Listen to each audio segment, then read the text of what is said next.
চট্টগ্রামে প্রকাশ্যে দিবালোকে সশস্ত্র দুর্বৃত্তের গুলিতে খুন হয়েছেন আজাদ নামে ২৫ বছর বয়সী এক যুবক। বুধবার বিকেলে নগরীর ফরেস্ট গেটে ঘটনা ঘটে। পুলিশের প্রত্যক্ষদর্শীরা জানান, সড়কের একপাশ দিয়ে হেঁটে যাচ্ছিলেন ওই যুবক।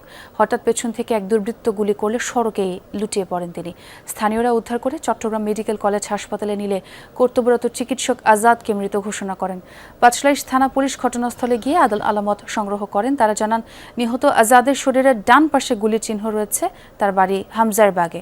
তবে তাৎক্ষণিকভাবে হত্যার কারণ জানাতে পারেনি কেউ।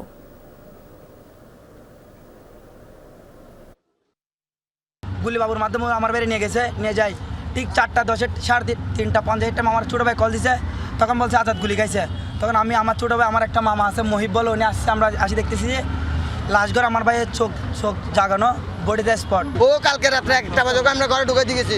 এখন আমি ঘুম থেকে উঠে আসি, শুনতেছি যে আমার বন্ধুর এই অবস্থা। কারণ এগুলো যারা করছে, যারা দায়ী, তাদের সুষ্ঠু বিচার চাই। এরকম যেন আরও কোনো ফ্যামিলির প্রাণ না ঝরে।